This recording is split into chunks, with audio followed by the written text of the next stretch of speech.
What if a single painting could change your life? When Leo stumbles upon a mysterious artwork in a dusty thrift store, he has no idea it's about to become the key to reigniting his lost passion and unraveling a forgotten artist's haunting legacy. As Leo dives deeper into the life of Julian LaCroix, an artist consumed by grief, he discovers a story of love, loss, and the enduring power of art. But this isn't just about solving a mystery, it's about finding meaning in the shadows of the past. One painting. One artist. A legacy waiting to be reborn. The bell above the door chimed as Leo pushed it open, stepping into the small thrift store that had become his refuge.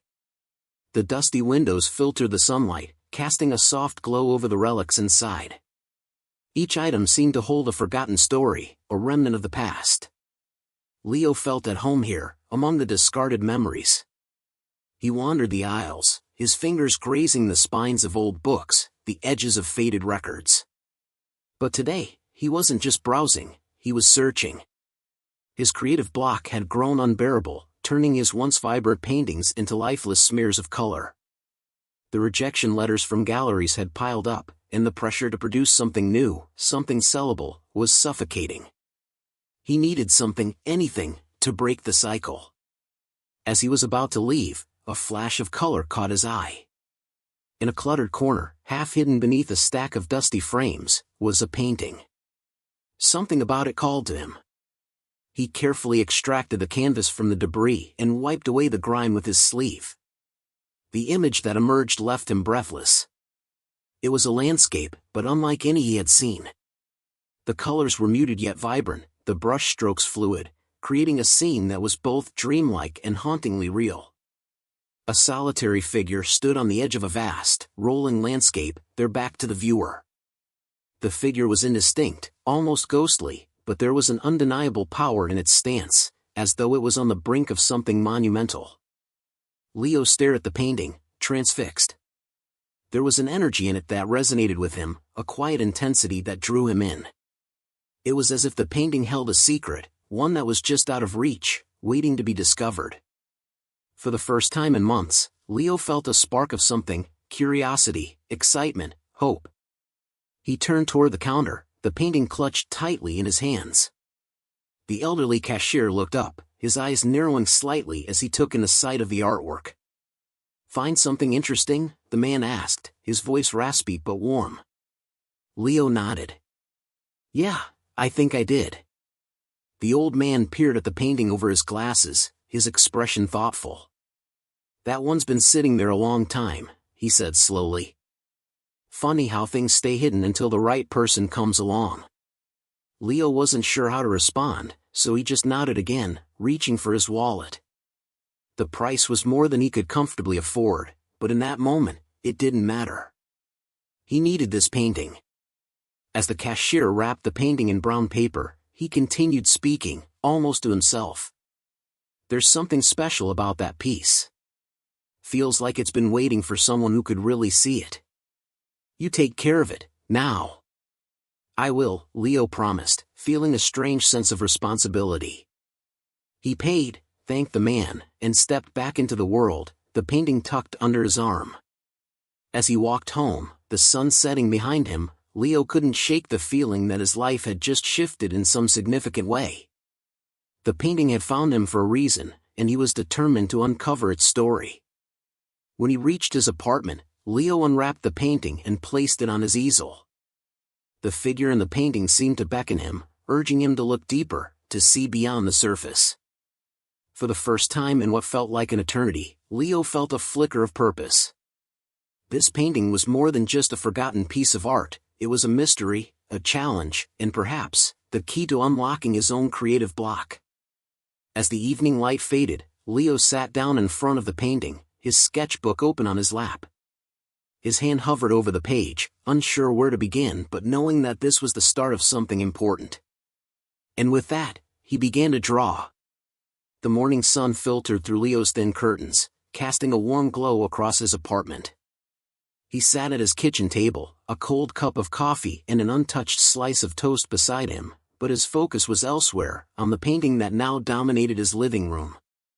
3 days had passed since Leo brought the painting home, and in that time, he had barely left his apartment.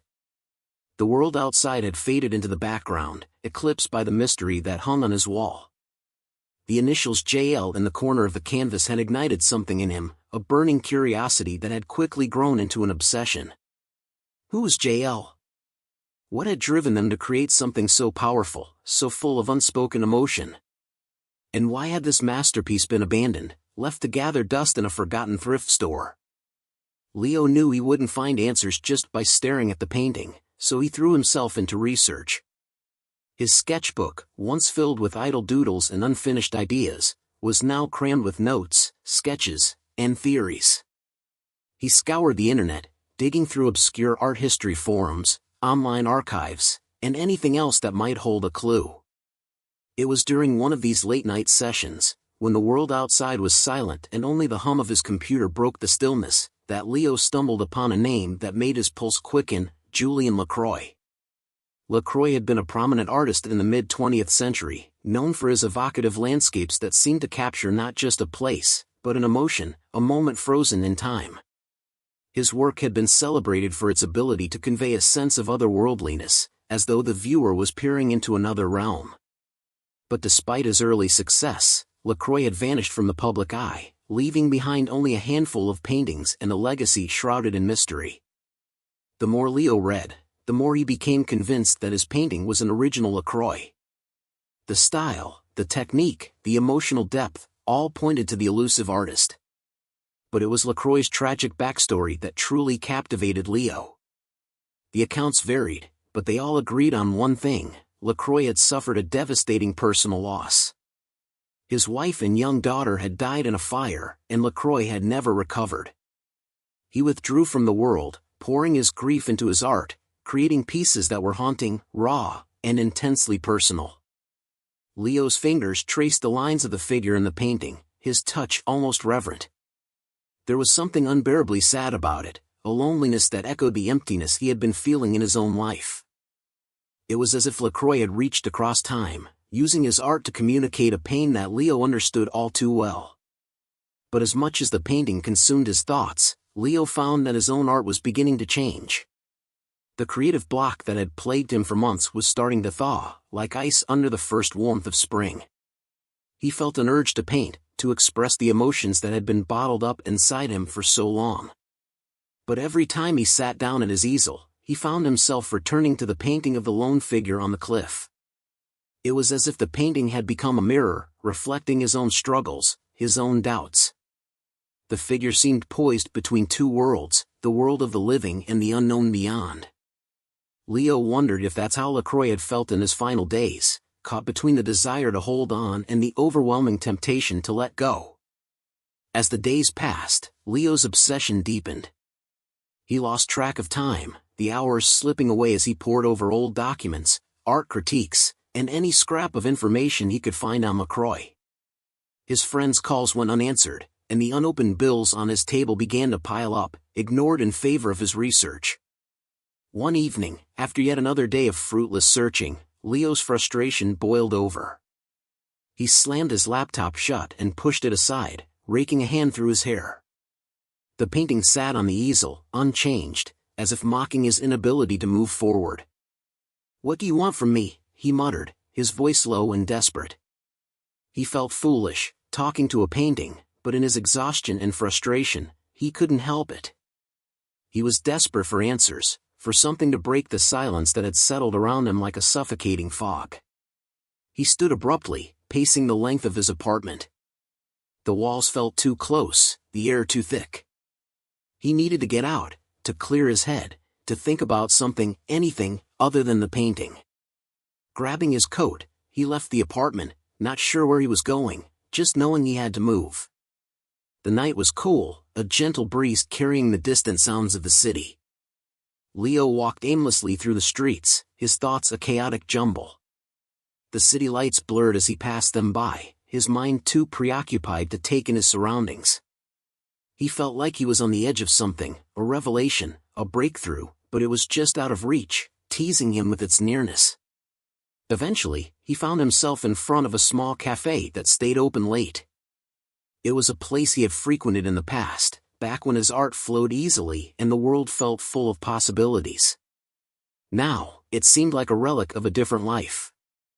Still, he went inside, seeking the comfort of its familiarity. The cafe was nearly empty, the few patrons scattered in quiet corners, absorbed in their own worlds. Leo ordered a coffee and sat at a table near the window, staring out at the night. The warm, bitter taste of the drink did little to settle his nerves, but it was something to hold on to, something tangible in the midst of his swirling thoughts. As he sat there, his mind inevitably drifted back to LaCroix. How had he coped with his grief? Had his art been a solace, or a torment? And what had driven him to create that final painting, the one now hanging in Leo's apartment? The more Leo pondered these questions, the more he felt a kinship with the long-dead artist. It was as if their lives had somehow become intertwined, connected by a shared understanding of loss and the need to express it through art. Leo stayed in the cafe long after his coffee had gone cold, lost in thought. He knew he was at a crossroads, that this obsession could either lead him to something profound or consume him entirely. But he also knew that he couldn't turn back, not now. The painting had found him for a reason, and he was determined to see it through, no matter where it led. With a heavy heart and a mind full of questions, Leo finally left the cafe and walked back to his apartment. The city was quiet now, the streets empty save for the occasional car passing by. The stillness of the night matched his mood, a calm before the storm. Back in his apartment, the painting was waiting for him, just as he had left it. But now, as he looked at it, he felt something shift inside him. The frustration and desperation of earlier were still there, but beneath them was a new resolve. He was going to find out the truth about LaCroix in his painting, no matter what it took. With a deep breath, Leo sat down in front of the painting once more, his sketchbook in hand. This time, when he began to draw, the lines flowed more easily, guided not by frustration but by a quiet determination. He wasn't sure where this journey would take him, but he knew one thing for certain: he was ready to find out. The afternoon sun hung low as Leo stood outside an unassuming gallery on the edge of the city's arts district. The building was old, with faded brick and a small sign that read Margot's Art and Antiquities. Leo had never heard of it before, and it wasn't listed in any of the city's art guides, but everything in his research had led him here. Margot, the gallery's owner, was a name that kept appearing in the obscure corners of the internet where discussions of Julian LaCroix lingered. She was known among collectors and art historians as a woman with an encyclopedic knowledge of obscure artists, particularly those who had slipped through the cracks of history. If anyone could help Leo unlock the secrets of the painting, it would be her. Taking a deep breath, Leo pushed open the heavy wooden door. A soft chime announced his arrival. The gallery was quiet, the kind of stillness that comes from decades of solitude. The walls were lined with an eclectic mix of art, some pieces vibrant and full of life, others dark and brooding. It was clear that Margot had a discerning eye, each work chosen for its emotional depth and unique story, not for commercial value. Leo's footsteps echoed on the worn wooden floor as he made his way deeper into the gallery. At the far end of the room, a figure emerged from behind a tall bookshelf, and for a moment, Leo felt as though he had stepped back in time. Margot was an older woman, her silver hair pulled back into a loose bun, her clothes a mix of textures and colors that spoke of a life lived in close proximity to art. Her eyes, sharp and intelligent, met Leo's with a gaze that seemed to size him up in an instant. "Can I help you?" she asked, her voice low and steady, betraying nothing but polite curiosity. Leo hesitated, suddenly feeling out of place in the presence of someone who seemed so at ease in this world he had only recently become a part of. But he was here now, and there was no turning back. "I'm hoping you can," he said, reaching into his bag and pulling out a carefully wrapped photograph of the painting. "I've been trying to find out more about this piece. I think it might be by Julian LaCroix." Margot's eyes flickered with interest as she took the photograph from him, her fingers delicate but firm. She studied it in silence, her expression unreadable. Leo could feel his heart pounding in his chest as the seconds stretched into what felt like hours. Finally, Margot looked up, her gaze more intense now. "Where did you find this?" she asked, her voice holding a note of something, curiosity, perhaps, or maybe something deeper. In a thrift store, of all places, Leo replied, still amazed at the serendipity of it all. It was just sitting there, covered in dust. I almost walked right past it. Margot nodded slowly, as if piecing together a puzzle in her mind. You're right to think it's a LaCroix, she said at last, her tone more serious now. This is one of his late works, I'd wager. You can tell by the brushstrokes, the way the colors bleed into each other. His earlier pieces were more controlled, but after the tragedy, his style changed. Leo leaned forward, eager to learn more. The tragedy? Margot's expression softened, and for a moment, she seemed to be looking through him, into a past only she could see. Julien LaCroix was a brilliant artist, but his life was marked by sorrow. He lost his wife and daughter in a fire, a devastating event that left him shattered. He never recovered from it, not really. His art became his way of coping, but it was also his way of saying goodbye. The words hung in the air between them, heavy with the weight of a grief that transcended time. Leo felt a deep pang of empathy for LaCroix, a man he had never met but whose pain seemed so palpable, so familiar. This painting, Margot continued, gesturing to the photograph, is likely one of his final works. It's clear from the composition, the emotion it evokes. LaCroix was known for his ability to capture the human soul in his landscapes, and this one feels like a farewell. To life, to love, to everything he lost. Leo swallowed hard, the significance of the painting settling over him like a blanket of snow, cold and heavy. He had felt the painting's power from the moment he saw it, but hearing Margot's words brought it into sharper focus. It wasn't just a piece of art, it was a piece of LaCroix's soul, a window into the pain and beauty of his final days. Why would it end up in a thrift store? Leo asked, struggling to reconcile the painting's significance with the mundane way it had come into his possession.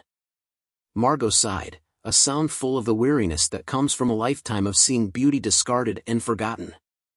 Not all art is appreciated in its time, she said. After LaCroix's disappearance, his work fell into obscurity. There were rumors, of course, about what happened to him, but nothing was ever confirmed. Without him to champion his own work, much of it was lost, sold off for a pittance by those who didn't understand its value. It's a tragedy, but not an uncommon one.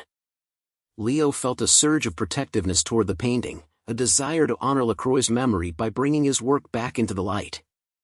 What can I do? He asked, his voice quieter now, as if he was asking himself as much as Margot. Margot regarded him with a thoughtful look, her eyes searching his face as if trying to gauge his intentions. You've already taken the first step, she said gently. You saw something in that painting, something that spoke to you. That's not nothing, Leo. It means you're connected to it, in a way. But if you really want to honor LaCroix, you need to let others see his work, understand it. Share the story that painting tells. Leo nodded, absorbing her words. It wasn't just about solving a mystery anymore, it was about preserving a legacy, one that had been nearly lost to time. He thought about the painting, now sitting in his apartment, and the journey it had taken to reach him. It felt almost like fate, as if he was meant to be the one to bring it back into the world. Margot must have sensed his resolve, because she smiled, a small, knowing smile that crinkled the corners of her eyes. You know, she said, her tone lighter now, there's a gallery opening in a few weeks. I could arrange for your painting to be featured. It's not a big event, but it's the kind of place where people appreciate art for what it is, not just for its price tag. It could be a good way to introduce LaCroix's work to a new audience.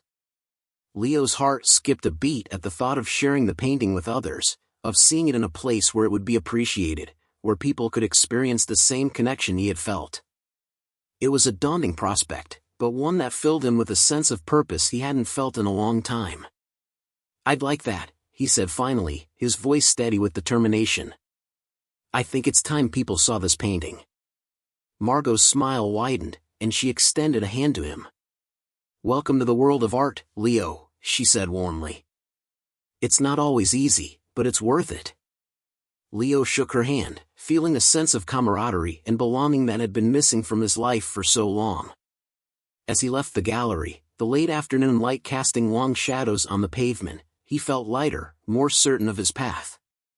The painting, Lacroix's story, had given him something he hadn't realized he was missing, a sense of connection, not just to the past, but to the future he was now ready to embrace. And as he made his way home, the weight of the mystery no longer felt like a burden, but like a gift, one he was now ready to share with the world. Leo's apartment was awash in the soft golden light of early evening as he stood before his easel, a fresh canvas waiting, blank and full of promise.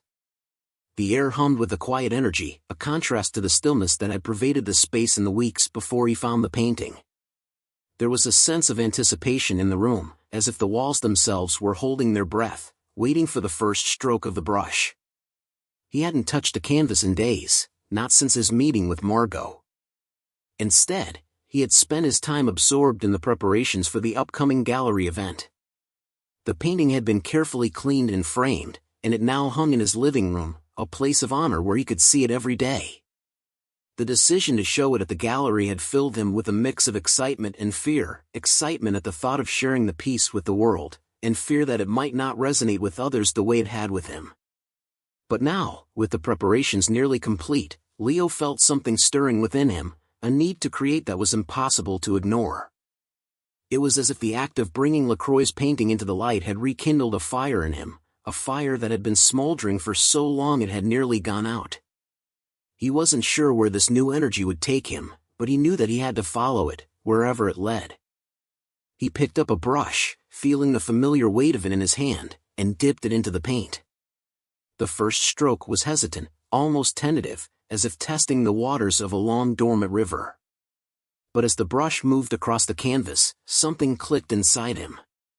The lines began to flow, each one guiding the next, until a shape started to emerge, a landscape, but not just any landscape. It was the world of the painting, the place where the lone figure stood, but now seen from a different angle, a different perspective.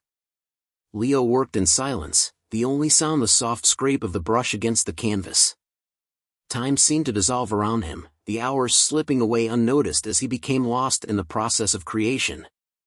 There was no plan, no conscious thought behind his movements, just an instinctive drive to bring this world to life, to explore its depths and its mysteries. As the painting took shape, Leo felt a deep sense of connection to it, a connection that went beyond the simple act of creating. It was as if the canvas was a mirror, reflecting not just the image he was painting, but something inside himself, his hopes, his fears, his longing for something more. The landscape he was creating was vast and empty, yet full of possibility, a place where anything could happen, where anything could be. By the time he finally stepped back from the canvas, the room had grown dark, the only light coming from the small lamp on his desk. He wiped his hands on a rag, his breath coming in slow, measured beats as he looked at what he had created. The painting was unfinished, but it was already alive with color and movement, a world in its infancy, waiting to be explored. Leo knew that this was just the beginning. The canvas before him was not just a piece of art, it was a doorway, a gateway to a new chapter in his life. The act of painting, of bringing this world to life, had given him something he hadn't even realized he was missing, a sense of purpose, of direction. He felt as if he was no longer just existing, but truly living, for the first time in a long while. In the days that followed, Leo continued to work on the painting, each session bringing new details, new layers to the world he was creating.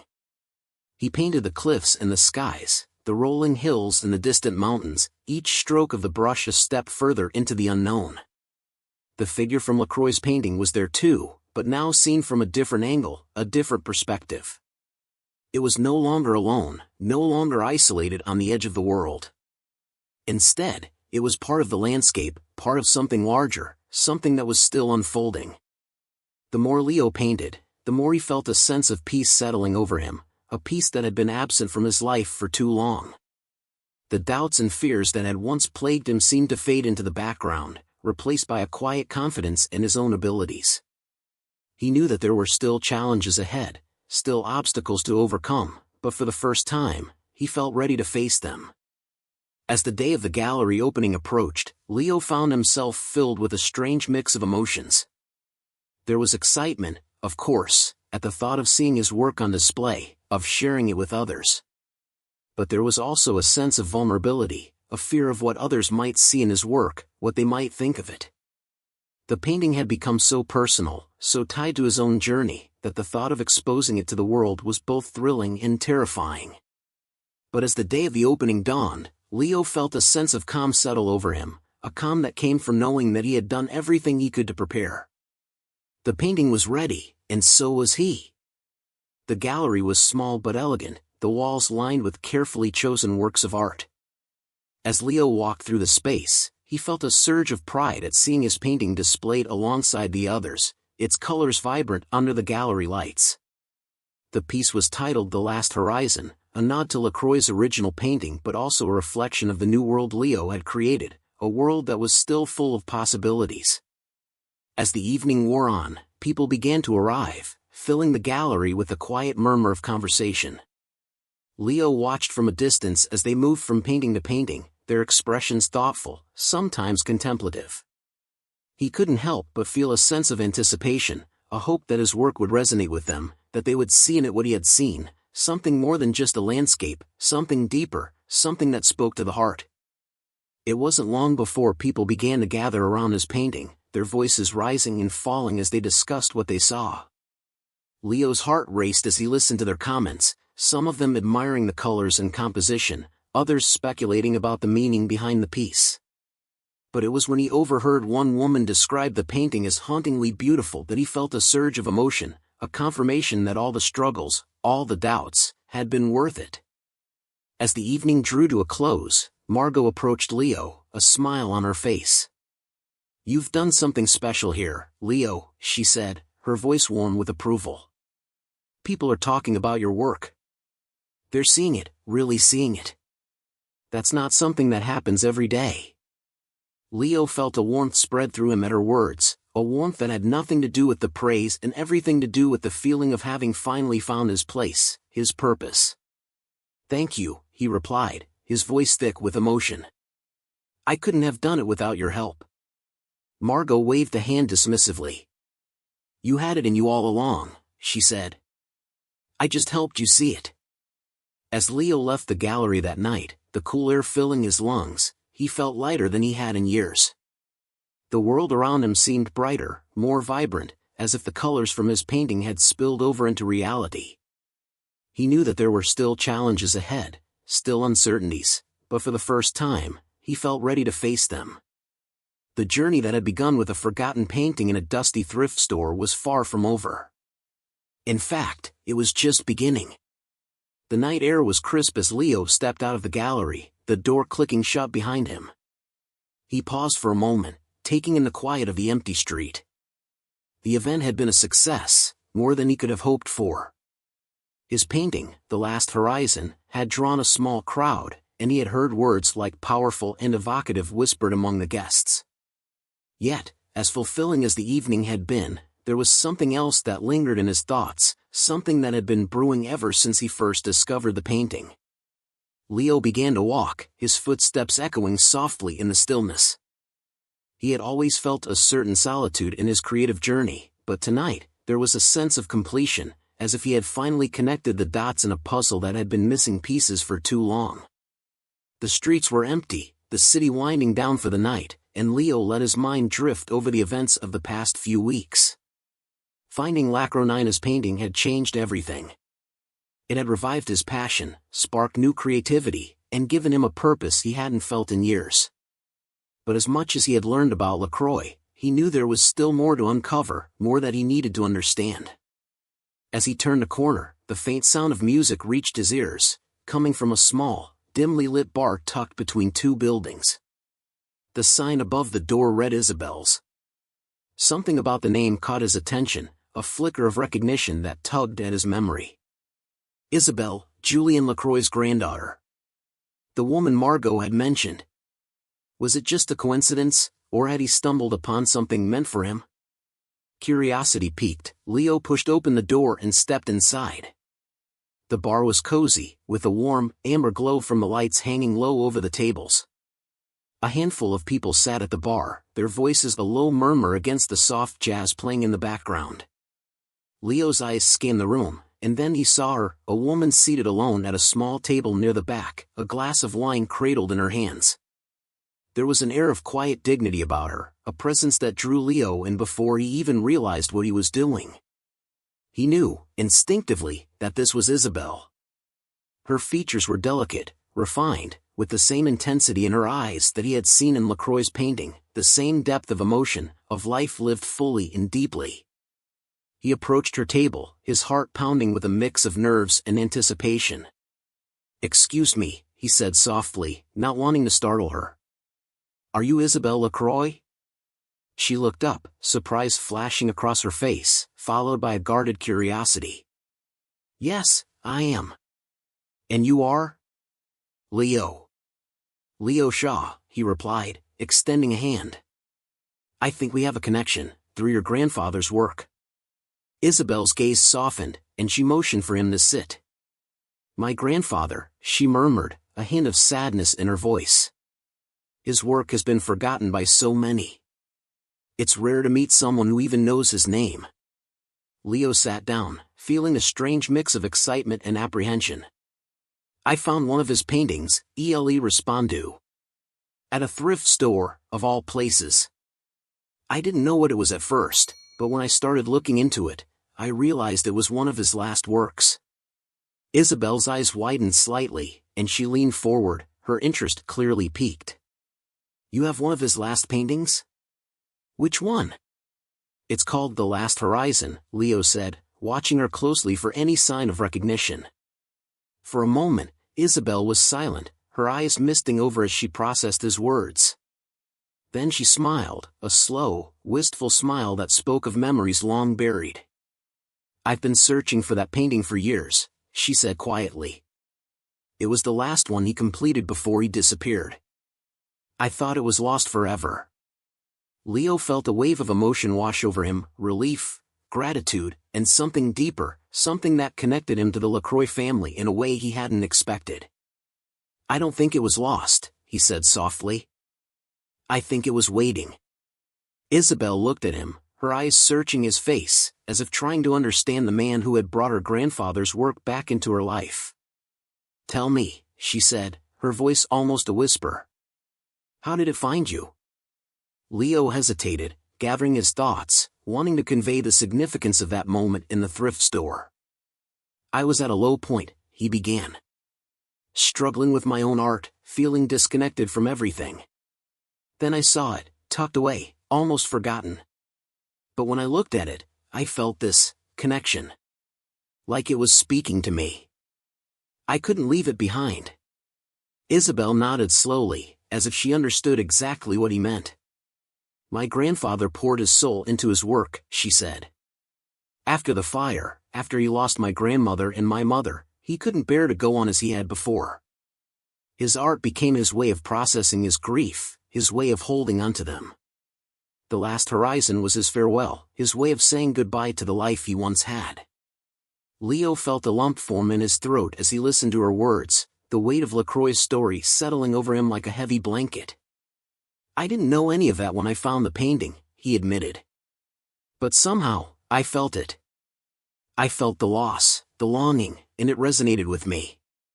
For a moment, they sat in silence, the bond between them growing stronger with each passing second. Isabel took a sip of her wine, her eyes never leaving his. "You've given me back a piece of my family's history," she said finally. "And for that, I'm deeply grateful. But I have to ask, what do you plan to do with the painting?" Leo hadn't considered that question until now, but as Isabel asked it, he realized the answer had been forming in his mind all along. "It belongs with you," he said, the words coming out more easily than he expected. "It's part of your family's legacy. I've taken it as far as I can, but it's not mine to keep." Isabel's eyes glistened with unshed tears, and she reached across the table to take his hand. "Thank you," she whispered. "Thank you for bringing it back to me." Leo squeezed her hand, feeling a sense of peace settle over him. He had done what he set out to do, and in the process, he had found something even more valuable, a connection, a sense of purpose, and the knowledge that his journey, though different from Lacroix's, was no less significant. As they sat together in the warm glow of the bar, the music playing softly in the background, Leo felt the weight of the past lift from his shoulders. He had uncovered the story behind the painting, honored the legacy of a great artist, and in doing so, had found his own path forward. And as he walked out into the night, the stars shining brightly above, Leo knew that the world was full of possibilities, waiting for him to explore, to create, and to share. The journey was far from over, but for the first time in a long while, he felt ready for whatever lay ahead.